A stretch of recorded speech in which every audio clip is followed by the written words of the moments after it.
Buongiorno e benvenuti, ben svegliati a 7 in punto. Questa mattina vogliamo parlare di bellezza, ma più che bellezza in senso estetico, fine a se stesso, parliamo di bellezza come mantenimento del nostro corpo, del nostro viso, ma anche del nostro benessere. E per fare questo vogliamo capire come evolve l'applicazione della chirurgia plastica, della medicina estetica, quali sono i trend in questo periodo, insomma come sta evolvendo anche questa disciplina medica. E per farlo qui con me questa mattina ho Stefano Toschi. Buongiorno e benvenuto. Lei Buongiorno. È specialista in chirurgia plastica ma anche medico estetico. Esatto. Facciamo subito un distinguo, perché negli ultimi, dagli anni 90-2000, in cui la chirurgia plastica andava per la maggiore, interventi anche piuttosto invasivi, di trasformazione radicale, nel tempo piano piano sta acquisendo sempre più interesse, se vogliamo, quelli che sono interventi meno invasivi di medicina estetica. Non è sempre chiara la differenza tra chirurgia plastica e medicina estetica. Ribadiamo medicina estetica, che non ha niente a che vedere con i trattamenti di bellezza che si fanno dall'estetista. Quella è tutta un'altra cosa. Allora, certamente, non è facile a volte fare una differenza tra la medicina e la chirurgia, nel senso che rispetto agli anni 90 che lei ha citato c'è stato un notevole cambiamento della fruizione di queste due branche, nel senso, negli anni 90, io purtroppo sono sufficientemente vecchio del mestiere per ricordarmelo, la medicina estetica di fatto era costituita soltanto da iniezioni di collagene per quello che riguarda i filler, dalla mesoterapia per la cellulite fondamentalmente, da tutta la parte dietologica e dai primi peeling a base di acido glicolico. Quindi diciamo che il campo di azione del medico estetico era estremamente limitato e quindi nella maggior parte dei casi chi voleva fare dei passi avanti dal punto di vista del benessere, dell'estetica, si doveva rivolgere più o meno necessariamente al chirurgo. Negli anni cosa è successo? Che da un lato la medicina estetica, soprattutto grazie alla tecnologia, si è continuamente implementata, quindi sono usciti nuovi macchinari, nuove tecnologie, e molte di queste tecnologie anche con una certa mini invasività che assolutamente non era quella dell'inizio. Dall'altro lato la chirurgia, che pure ovviamente è sempre, rimane il punto più alto dal punto di vista, il gold standard in certi casi, non in tutti i casi, ha fatto qualche passo indietro, nel senso che ha cercato di proporre gli stessi risultati con tecniche meno aggressive, soprattutto nel post-operatorio, nel post-trattamento, perché molte volte la paura a rivolgersi al chirurgo sta non tanto nel risultato che si può ottenere, quanto nella fatica che bisogna sopportare per poter ottenere questo risultato. Ecco, quindi i passi avanti da una parte, i passetti indietro dall'altra hanno un pochino avvicinato queste due branche, che rimangono comunque distinte, sia chiaro. Ma le apparecchiature di cui lei fa menzione, che poi sono apparecchiature in continuo upgrade, e anche nuove apparecchiature che vengono inventate e brevettate per risolvere problematiche di un tipo o piuttosto di un altro, potranno o già riescono a sostituire l'intervento di chirurgia plastica, perché è vero che il post-operatorio è comunque complicato, è faticoso, ma anche un intervento chirurgico è pur sempre un intervento chirurgico. Se invece so che posso sostituire per avere lo stesso risultato con una seduta di applicazione di un macchinario, che può essere più o meno doloroso, perché poi alla fine sfattiamo anche questo mito, ci sono dei macchinari che magari creano, non sono proprio una passeggiata di salute. Come sta avvenendo questa compenetrazione tra le due attività, che poi cercheremo anche di capire che effettivamente non è che la macchina può sostituire assolutamente la capacità del professionista? Allora, diciamo innanzitutto che una prima considerazione che secondo me vale la pena fare è che l'età media delle richieste dei pazienti, delle persone interessate a un trattamento di tipo estetico, si è molto abbassata. Cioè se una volta, per una volta non intendo il secolo scorso, ma nel senso della fine del secolo scorso, quindi non tanto in là, cioè il paziente estetico al di sotto dei 50 anni, se non per cose particolari, non si rivolgeva affatto né al chirurgo né tantomeno al medico estetico. Adesso l'età media si è progressivamente abbassata, prima a 40 e adesso avere ragazzini, ragazzine poco più che ventenni che vengono a chiedere un trattamento estetico è una cosa assolutamente abituale per lo studio di un medico estetico / di un chirurgo plastico. Però da un punto di vista, adesso al di là della sua professione, da un punto di vista anche così di analisi sociologica, non è quasi assurdo che a età così giovani si voglia intervenire, poi dipende da caso a caso se ci sono insomma dei macro problemi, oppure se uno ha voglia di superare una distonia che probabilmente è soltanto nei suoi occhi e nella sua mente, insomma, come si fa a valutare quando mi verrebbe da dire che insomma tutti i giovani sono belli indistintamente, quindi come si fa a valutare quando si hanno questi giovanissimi anche, perché non credo sia facile. La valutazione, diciamo, psicologica, cioè del perché e del se vale la pena fare un trattamento è sempre stata una problematica che ha accompagnato il chirurgo plastico e poi il medico estetico. Adesso è accentuata proprio dalla giovane età, dove la consapevolezza di quello che uno fa è diversa, nel senso che il ventenne spesso non ha, come giustamente lei sottolinea, un reale bisogno di avere le labbra più grandi o di avere, non lo so, la pelle più tonica, più pronunciati o la pelle più tonica o qualunque altra cosa. Però viviamo in un'epoca in cui l'immagine ha preso nettamente il sopravvento rispetto a tutti gli altri sensi, no? Quindi, sono nati i selfie sono da un lato anche comodi certe volte, però sono quelli che poi, se uno se li rivede, magari mettono in evidenza dei particolari che uno prima non notava, perché sì, certo, uno facevano le foto, ma non era assolutamente la stessa cosa. Quindi la tecnologia, in questo caso, diciamo, delle telecomunicazioni, amplifica la percezione, amplifica distorce anche la poi ci sono i percezione social, quindi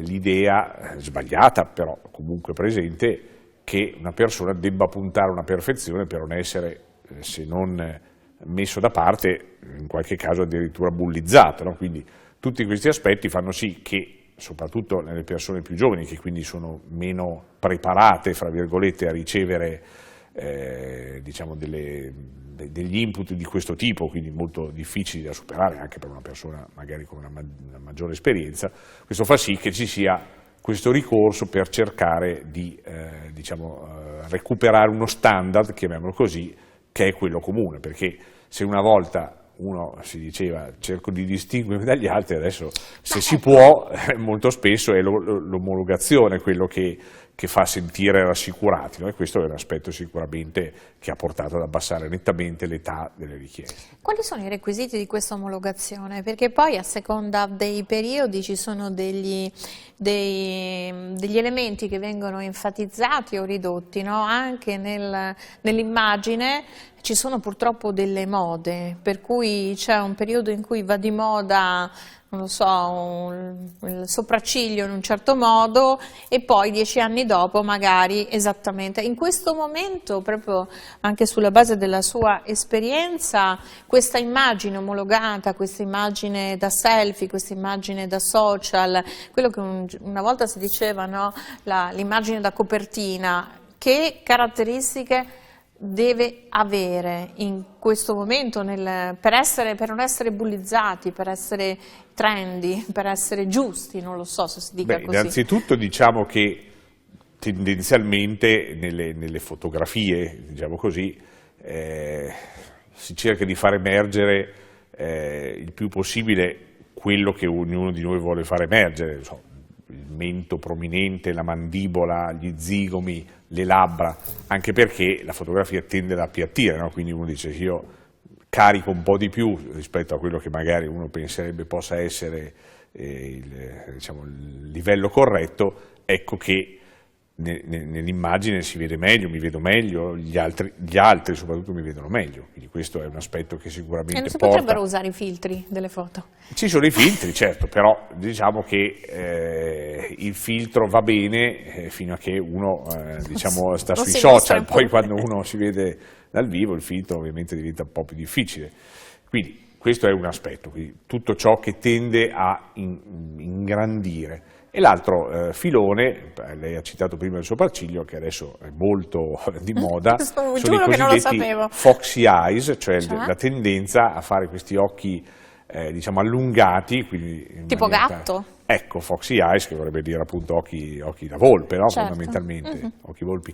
Cioè un occhio allungato verso l'esterno con l'idea che appunto, su questo si può ottenere soprattutto con dei fili di trazione, ma insomma, oppure con la chirurgia naturalmente. Ecco, questo tipo di idea che questo sia appunto una delle cose più richieste, tant'è vero che io basta che guardi nella mia mail di lavoro i corsi che man mano mi vengono proposti, da cui poter partecipare, eccetera, e capisce subito che uno dei trend è sicuramente questo. No? Però finché si può considerare, ad esempio, un giovane, parliamo sempre di maggiorenni ovviamente, un 25enne, che vuole questo tipo di intervento. Un conto credo sia operare su pelle di persone che comunque hanno una certa età, quindi la pelle si è rilassata e quindi dovendo fare un restauro uno lo fa, eccetera. Ma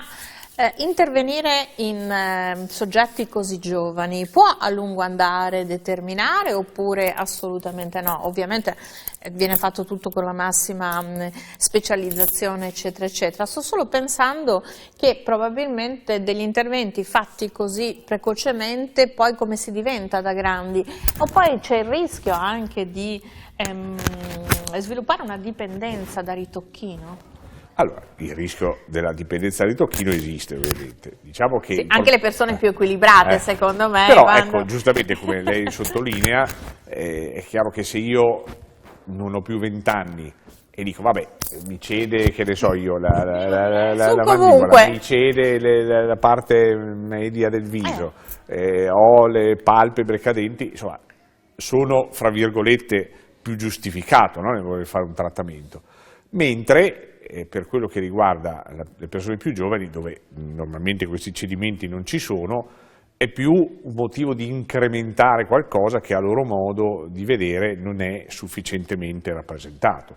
Quindi è una filosofia un pochino diversa, diciamo così. E quindi è ancora a maggior ragione difficile accontentarli, anche perché mentre le nostre generazioni insomma, hanno l'idea che le cose si possono fare, ma a volte non si possono fare, le nuove generazioni in generale non hanno questa mentalità. No. Per loro il problema è solo trovare la persona che le possa fare, cioè se io dico guardi che questo non si può fare, sicuramente andranno da un altro e dicono guardi sono andato una valutazione dal dottore ma non è in grado, quindi vado da un altro dottore, cioè la logica non è non è possibile, ma tu non sei in grado, ecco, quindi è un pochino rivoltato il discorso. Non è facile per voi, ecco, come si affronta questo tipo di pazienti? E quanti poi uno sceglie anche come operare, no? Perché ognuno ha un suo stile, ognuno ha una sua, e uno nel momento in cui si rivolge ad un professionista, a seconda delle richieste, sceglierà un professionista che soddisfa maggiormente alle proprie esigenze. Però io mi rendo conto che non credo sia facile. Qual è l'approccio? Mi scusi se stiamo indagando soprattutto l'ambito giovanile, no? Perché poi lei diceva questa esaltazione anche dell'immagine, gli influencer, i blogger, eccetera, eccetera. Va tutto bene, è una legittima evoluzione, ben venga che ci sia, però come sempre basta che non si finisca, no, nell'eccesso, che poi l'eccesso può portare anche a ragazzi che non si accettano, e da lì tutta una serie di problematiche. Prima lei faceva riferimento al bullismo, basta un niente che uno entra in una enfatizzazione opposta, quindi con il rischio anche di compromettere la propria crescita e la propria esistenza. Allora, intanto bisogna riuscire, non sempre ci si riesce perché non è facile ovviamente, distinguere inizialmente la differenza tra chi viene a fare un trattamento di cui magari, fra virgolette, uno potrebbe dire non ha bisogno perché, però comunque lo fa, gli piace avere quel tipo di risultato e va bene, e chi invece, come posso dire, mette come causa di sue frustrazioni di altro genere la mancanza di un determinato aspetto estetico, no? Per cui dice: io non ho successo nella vita, nelle relazioni sentimentali, nel lavoro, in altri campi, perché ho le orecchie al ventolo, il naso storto, non sapendo la che mandibola, Cyrano di Bergerac, il mento troppo, qualunque cosa. Perché quel tipo di pazienti non saranno mai soddisfatti, nel senso che una volta che uno anche tecnicamente abbia risolto, fra virgolette, il problema, dopo un po' di tempo quasi sempre andranno a cercare un altro, diranno sì, va bene, ok, le orecchie adesso sono a posto, non sono più a sventola, però effettivamente se io guardo la punta del naso un po' bassa, quindi non fanno altro che spostare l'attenzione della loro insoddisfazione da un punto del corpo, cercando capri espiatori poi alla fine. Esatto, capri espiatori che alla fine può essere la parte del corpo, ma probabilmente altre volte il medico dice sì, no, non è stato capace di darmi quello che io volevo, andiamo da un altro che però, probabilmente nemmeno quello sarà capace. Siamo sì, perché sempre finché là. non si vede con gli occhi giusti. Quindi lì, questo tipo di persone che sono insoddisfatti di se stessi, non di una parte, diciamo, del proprio corpo, non andrebbero trattati, a mio modo di vedere. Cioè, non toglie Prima che andrebbero, insomma, escono dal mio studio, vanno in quello di un altro, sì, e vabbè, però c'è una coscienza di professione andrebbe, perché sono pazienti che comunque alla fine, al di là del fatto che non andrebbero trattati, dopo continuano ad a una esasperare, ricerca. quindi la ricerca prima nei confronti tuoi, perché sono venuti da te, poi quando tu non sei più in grado, diciamo, di dare loro una risposta convincente da un altro, quindi chi vediamo che appunto è esagerato, perché magari gli altri si accorgono che ci sono stati degli interventi esagerati proprio per scelta, secondo lei non arriva mai alla consapevolezza di aver esagerato? Spesso no, perché queste persone poi si circondano di amici e conoscenti che la pensano come loro, quindi fanno una sorta di circolo chiuso, no? E quindi fra di loro, fra virgolette, si supportano. Dice, guarda, faccio l'esempio più classico, no? Quando noi vediamo le labbra, che più o meno tutti vediamo. Ma sono ancora di moda le labbra? Altro che, diciamo, sono molto di moda, anzi sono sviluppate nuove tecniche per farle. Allora, quando vediamo le labbra, un punto fondamentale è questo, che il labbro inferiore nella persona, diciamo, normale è più diciamo, esposto verso l'esterno di circa un terzo rispetto al labbro superiore. Chiunque di noi, credo che in televisione, per strada, ovunque, abbia visto persone, donne, anche uomini, parallele o con un labbro superiore nettamente più pronunciato di quello inferiore. Quindi quello non solo è evidente che non è così in natura, ma insomma, dovrebbe essere semmai un motivo per criticare sia chi ha chiesto di essere fatto così, sia, secondo me, a maggior ragione anche chi ha accettato, perché qui rientra anche il ruolo del medico. Cioè io, se non ritengo diciamo, nelle mie corde fare un determinato trattamento, non lo faccio. Vada pure altrove, per carità, è ovvio, mica glielo perché posso il medico impedire. deve dare una misura. Cioè, secondo me il medico non è l'esecutore, no? Dice, quella mi ha chiesto di fargli il labbro superiore, il triplo di quello inferiore, e io eseguo, ma non è questo il ruolo, secondo me. Quindi sono un po' delle scuse quando sento dire da alcuni colleghi che è stato richiesto. È stato richiesto, dico, io dico sempre, se uno ti chiede di fare 3 sedi, ne fai 3 invece che 2 perché te l'ha richiesto, cosa vuol dire? Cioè, non ha senso, no? È comodo, insomma, mi sembra un po' la scusa. Entrando invece nel merito di chi approccia questi interventi in maniera equilibrata e anche necessaria per una questione di manutenzione del proprio viso e del proprio corpo, quali sono le tecniche innovative sia per il corpo che per il viso, con quali apparecchiature? Perché si sente tanto parlare di laser, si sente tanto parlare di radiofrequenze, di apparecchi per la criolipolisi, insomma l'ozonoterapia, ci sono tanti input. Allora, partiamo dal viso. Allora, intanto, questo secondo me è assolutamente giusto, si parte da un presupposto fondamentale, che prima di fare un trattamento specifico, che può essere il laser, può essere la radiofrequenza, può essere l'intervento chirurgico, quello che volete, uno deve cercare di migliorare al massimo la qualità della pelle, questo per due motivi. Primo perché fare, dico per dire, un lifting in una pelle che poi comunque dal punto di vista diciamo della qualità, della texture, come diciamo noi, è asfittica, uno dice vabbè, ok, fate il lifting, però la pelle brutta sempre rimane, anche se più tirata, no? Per così dire.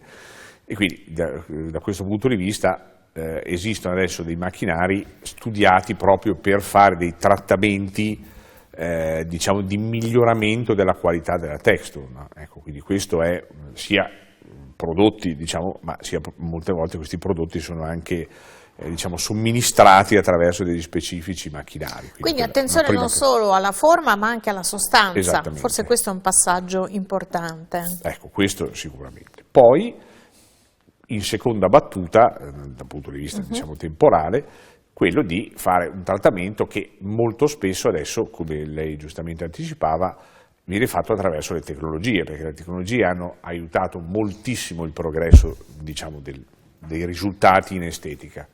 All'inizio, quando appunto negli anni 80-90 c'erano i primi macchinari, erano delle cose un pochino, diciamo, quasi artigianali, no? Un po' così, erano delle novità, ma insomma non erano così performanti. Adesso invece, per fare il classico esempio, molte blefaroplastiche, soprattutto quelle inferiori, vengono condotte, ma anche quelle superiori, vengono condotte con i laser anziché con un bisturi tradizionale, no? Quindi, con la stessa resa.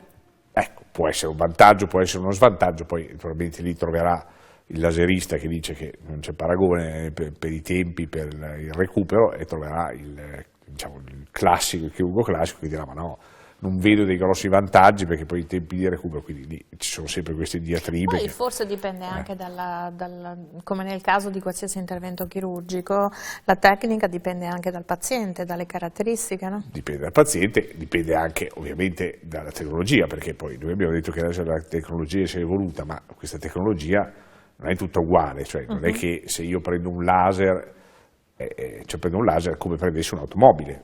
Le automobili dipende che modello possono essere non so, senza voler fare dei nomi commerciali, insomma, le utilitarie, oppure possono essere le auto di lusso da corsa, eccetera, insomma, quindi cambia parecchio. Ecco, quindi questo presupposto va sempre tenuto presente. Poi naturalmente, anche a questo lei aveva giustamente accennato, c'è un aspetto operatore dipendente, perché è chiaro che l'azienda che produce il macchinario, nella sua idealità, vorrebbe fare un macchinario a prova diciamo, di qualunque errore, no? Dice, tu fai come c'è scritto nel libro delle istruzioni, esatto, e tu avrai esattamente lo stesso risultato al tuo primo caso che ha il collega al suo 1000° caso. Beh, penso che sia abbastanza... Questo è l'ideale, poi ovviamente insomma, è difficile arrivare a questo, però l'idea sarebbe quella. Invece ovviamente l'idea dovrebbe essere il contrario, cioè è uno strumento nelle mani della professionalità, della competenza del medico. Ci sia un operatore dipendente, no? Perché altrimenti, se no, è inutile, prendiamo dei tecnici, li mettiamo lì, li facciamo fare le cose, tanto è uguale. Quando un tecnico,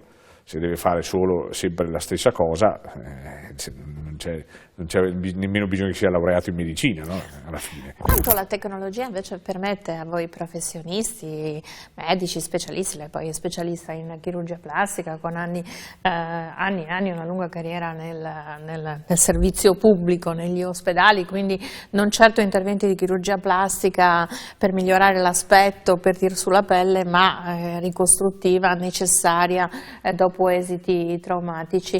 E quanto invece la tecnologia vi aiuta a essere più, non dico precisi, però a poter intervenire anche laddove magari un tempo non era possibile intervenire, o a fare una ricostruzione quasi perfetta, uso questo termine. Ma, sicuramente, perché per esempio adesso è possibile avere a disposizione, a parte le tecnologie intese come apparecchiature elettromedicali, anche dei materiali di una qualità che una volta non c'erano. Faccio per dire, le protesi mammarie attuali rispetto alle protesi mammarie degli anni 60-70 si chiamano entrambe protesi mammarie, ma sono parenti solo alla lontana, come tecnologia, come affidabilità, come durata, materiale come anche, proprio silicone. materiale, esatto. E quindi è chiaro che la qualità dei materiali di cui siamo a disposizione, che abbiamo a disposizione oggi è decisiva nel consentire dei passi avanti, non solo, ma il futuro sarà tutto in questa direzione. Adesso si parla appunto di ricostruzioni tridimensionali e si parlerà naturalmente, già si parla in realtà, della possibilità appunto che la tecnologia offre di replicare determinati oggetti, no? Quindi tutto questo farà sì che la tecnologia avrà uno sviluppo sempre maggiore un po' in tutti i campi, sia appunto come supporto, nel senso materiale di supporto, sia come, faccio per dire i filler, ecco una cosa che tutti conosciamo, una volta c'era il filler a base di acido ialuronico, se lei adesso va a vedere diciamo quanti filler diversi per una serie di caratteristiche di coesività, di scorrevolezza, di pesantezza della molecola, eccetera, ci sono, ce ne sono una serie elevatissima, no? Dove noi possiamo proprio andare a, come dicono gli americani, a customizzare, brutta parola, ma insomma rende l'idea, cioè a dire tu devi fare il filler in questa zona del corpo, mi serve questa densità, tu lo devi fare in quest'altra zona, oppure tu hai una pelle diversa dal tuo vicino e nella stessa zona userete filler diversi, cioè questa possibilità anni fa non c'era, cioè, c'erano al massimo 2 o 3 tipologie, adesso insomma, le tipologie sono le più varie.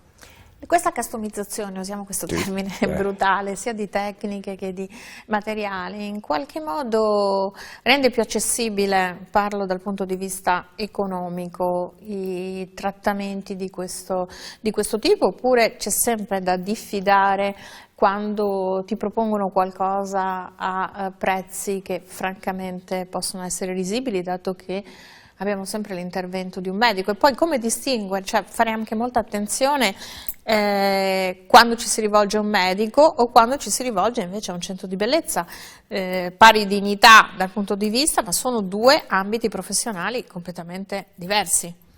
Allora, per quello che riguarda il discorso costo di una prestazione fatta da un medico, è chiaro che al di sotto di una certa cifra c'è qualcosa che non quadra, perché un conto è che uno sia un paziente abituale, dice va bene, oggi ti ho fatto questo trattamento dei tanti che vieni a fare da me e ti ho fatto un prezzo particolare, ma quello non c'entra. Diverso è il discorso in cui abitualmente anche un paziente diciamo sconosciuto o comunque che non frequenta abitualmente lo studio di quel medico vengono proposti dei trattamenti a cifre per le quali il medico non guadagnerebbe nulla o ci perderebbe, quindi evidentemente un classico esempio è quello della tossina botulinica, no? Si dice va bene, la tossina botulinica che può costare una cifra X viene proposta a metà o un terzo, vuol dire che ne fanno meno di quella che dovrebbero fare, non c'è alternativa, a meno che non siano dei filantropi, chiamiamoli così. A meno che non mettano dentro una sostanza. No, quello no, però ecco, cioè, invece no, magari non so. Se c'è da fare una fiala, magari la fiala viene divisa per 2 o 3 pazienti, no? Però il risultato non è lo stesso. Ecco, per fare un esempio così banale, ma questo vale anche per tante altre cose, cioè vengono proposti trattamenti, tant'è vero che ci sono questi sistemi diciamo di pubblicità tipo, non facciamo nomi commerciali, però ci siamo capiti, dove ti dicono vai a fare un trattamento a una cifra ridicola, praticamente iniettano il nulla, dico se parliamo di iniettabile, e questo servirebbe ad attirare il paziente. Ma siamo in chiusura, che consiglio dare a chi, perché credo che comunque sia aumentata l'avvicinarsi a questo tipo di cura di se stessi, no? Anche per un benessere, c'è chi punta agli eccessi, ma chi invece fa della semplice manutenzione, chiamiamola così, invisibile, per riuscire a rivolgersi a professionisti, quali documentarsi, quali sono i consigli da dare? Allora, intanto è ovvio che al giorno d'oggi, essendo tanti i professionisti e tante le realtà, è ovviamente più difficile orientarsi. Una volta c'erano 1 o 2 medici per città che magari facevano un certo trattamento, facevi presto, cioè a meno che non volessi andare più lontano, insomma, più o meno la scelta era abbastanza semplice. Adesso magari in una città di una certa dimensione, anche per dire come Padova, ci sono decine e decine di medici che praticano la medicina estetica o la chirurgia, quindi Allora, il consiglio è sempre, cioè la cosa migliore di solito è rimane sempre il vecchio passaparola, cioè se una persona di cui noi abbiamo fiducia si è trovata bene con un determinato medico, è probabile che questo medico da questo punto di vista possa essere considerato positivamente affidabile, non è detto, però insomma c'è un'elevata probabilità.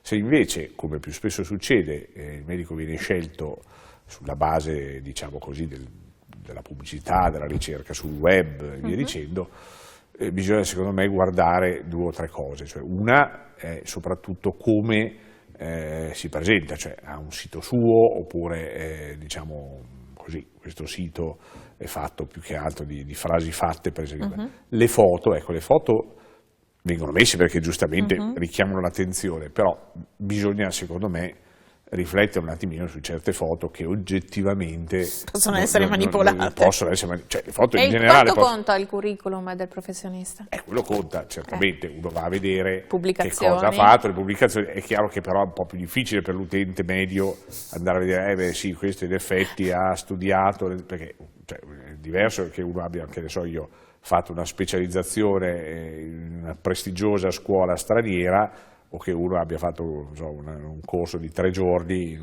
una clinica straniera, ovviamente, però lì diciamo che leggere più nel dettaglio queste cose è un po' più difficile, però diciamo se documentarsi. Ecco, documentarsi secondo me vale la pena. E poi ecco, la terza cosa importante è l'approccio, cioè nel senso se non siamo comunque convinti, non ci convince la persona, il professionista a cui ci rivolgiamo, lo salutiamo, lo ringraziamo, paghiamo la nostra visita, facciamo quello che dobbiamo fare e poi magari ne cerchiamo un altro. Ecco. In chiusura una provocazione, mancano medici in tutti gli ambiti, lei però mi diceva che invece i chirurghi plastici piuttosto che i medici estetici questi non mancano, molti scelgono magari una specializzazione tra virgolette più comoda? Beh, allora, sicuramente non mancano, ma allora, tanto precisiamo che mentre la specializzazione in chirurgia plastica è una specializzazione riconosciuta a livello della Comunità Europea, la specializzazione in medicina estetica non è riconosciuta come Chirurghi tale. plastici mancano? Anche quelli? Ma allora, non ne mancano nel senso che negli ospedali forse ne mancano, perché ovviamente avendo a disposizione un settore privato magari molto più interessante da tanti punti di vista, lasciano l'ospedale o non cominciano neanche a lavorarci rispetto a una volta. Cioè, ai miei tempi, quando io potevo avere 28, diciamo 30 anni quando mi sono specializzato, l'ambizione massima era riuscire ad essere assunti in ospedale, lavorare in un ambiente prestigioso, eccetera. Adesso questa ambizione, devo dire, insomma, sento e vedo decisamente scemando.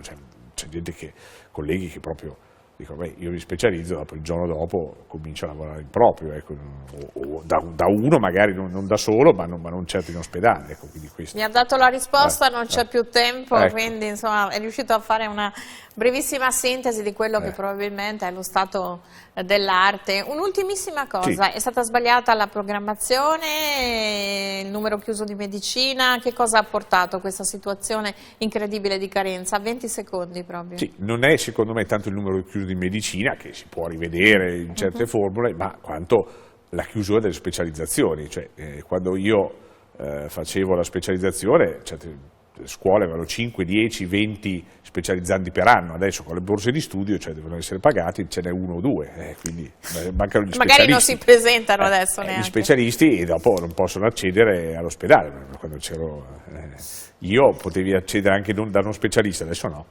Io ringrazio Stefano Toschi per questa carrellata nell'ambito della chirurgia plastica, della medicina estetica e anche della sanità in questo momento nel nostro paese. Ringrazio voi per averci seguito, ci rivediamo domani mattina con 7 in punto. Grazie e arrivederci.